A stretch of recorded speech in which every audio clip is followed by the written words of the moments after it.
Chers collègues, pour le groupe démocrate, Madame Géraldine Bagné. Merci, Monsieur le Président, Madame la Ministre, Madame, Monsieur les rapporteurs.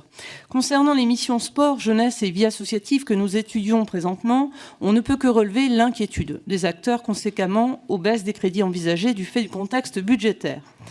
Après l'inquiétude exprimée cet été par le mouvement sportif devant une très forte baisse des crédits initiales, la diminution du programme 219, sport, a été finalement limitée à 6,5%. Les crédits de paiement s'élèvent à 554 millions d'euros, niveau plus élevé au final que l'exécution budgétaire du programme en 2025, qui s'était vue amputée de 100 millions d'euros par mise en réserve, puis gel et surgel des crédits. Le maintien d'un haut niveau des taxes affectées à l'Agence nationale du sport, soit 240 millions d'euros. La montée en charge du programme 385 pour les Jeux d'hiver 2030, qui ouvre 54,8 millions d'euros de crédits de paiement, vont dans le bon sens.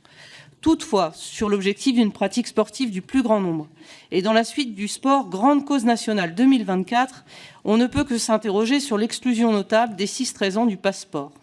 Même si, fort heureusement, il est maintenu pour les enfants en situation de handicap. Peut-être faut-il instaurer un ciblage socio-économique plus resserré en s'appuyant sur le quotient familial, mais il serait intéressant que les jeunes enfants des familles les plus modestes, souvent plus sédentaires, puissent ne pas être exclus du dispositif.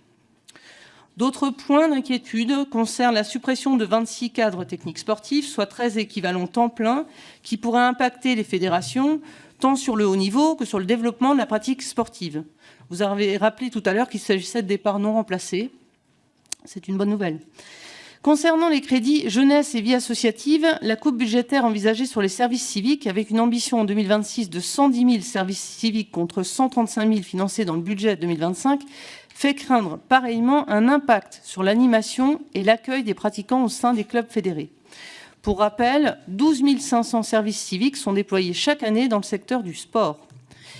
La baisse globale concernant les actions en faveur de l'éducation et de l'éducation populaire de l'ordre de 28% inquiète encore. Seul le mentorat, lancé en 2021 et qui poursuit son développement avec 24,5 millions d'euros, semble heureusement préservé. Pour rappel, ce sont 160 000 jeunes qui ont été concernés par ce dispositif en 2024. Ainsi, c'est au final un effort sans précédent qui est porté sur cette mission sport, jeunesse et vie associative. On sait pourtant l'importance du sport, seulement 0,1% du budget de la nation en termes de prévention. On sait combien notre jeunesse fragile a besoin d'être accompagnée.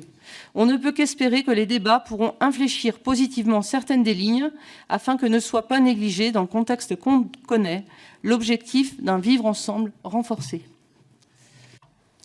Merci, chers collègues.